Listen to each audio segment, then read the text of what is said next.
ज्ञान की देवी माँ ब्रह्मचारिणी की कथा। नवदुर्गा के दूसरे स्वरूप माँ ब्रह्मचारिणी की पूजा करने से ज्ञान और वैराग्य की प्राप्ति होती है। शास्त्रों में माँ एक हर रूप की पूजा विधि और कथा का महत्व बताया गया है। माँ ब्रह्मचारिणी की कथा जीवन के कठिन क्षणों में भक्तों को संबल देती है। माँ की उपासना का मंत्र। दधाना कर पद्मभ्याम क्षमालाक मंडलु देवी प्रसिद्ध तू मई ब्रह्मचारिण्यनुत्तमा। ब्रह्मचारिणी का अर्थ तप की चारिणी यानी तप का आचरण करने वाली।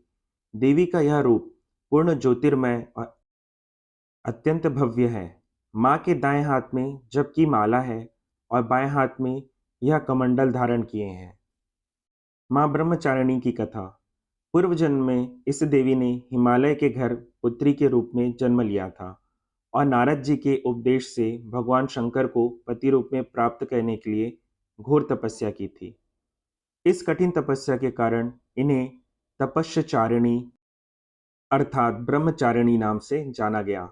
1000 वर्ष तक इन्होंने केवल फल फूल खाकर बिताए और 100 वर्षों तक केवल जमीन पर रहकर शाक पर निर्वाह किया। कुछ दिनों तक कठिन उपवास रखे और खुले आकाश के नीचे वर्षा और धूप के घोर कष्ट सहे। 3000 वर्षों तक टूटे हुए बिल्व पत्र खाए और भगवान शंकर की आराधना करती रहीं।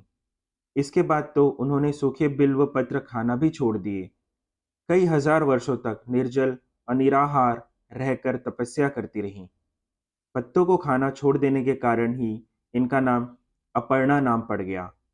कठिन तपस्या के कारण देवी का शरीर एकदम क्षीण हो गया। देवता, ऋषि, सिद्धगण, मुनि सभी ने ब्रह्मचारिणी की तपस्या को अभूतपूर्व पुण्य कृत्य बताया, सराहना की और कहा, हे देवी, आज तक किसी ने इस तरह की कठोर तपस्या नहीं की। यह आपसे ही संभव थी।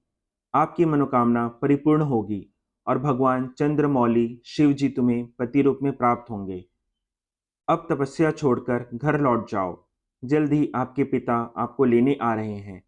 लेकिन माँ ने तब तक तप समाप्त नहीं किया जब तक स्वयं शिव जी ने उन्हें साक्षात दर्शन ना दिए। उनसे आशीर्वाद मिलने के उपरांत ही माँ अपने घर की ओर प्रस्थान की। माँ की कथा का सार यह है कि जीवन के कठिन संघर्षों में भी मन विचलित नहीं होना चाहिए। माँ ब्रह्मचारिणी देवी की कृपा से सर्व सिद्धि प्राप्त होती है। नवरात्रि के दूसरे दिन माँ ब्रह्मचारिणी की पूजा अर्चना होती है। माँ का यह स्वरूप मंगल ग्रह का स्वामी है। ब्रह्मचारिणी माँ की पूजा करने से लोगों की कुंडली में मंगली दोष का प्रभाव कम होता है। धन्यवाद।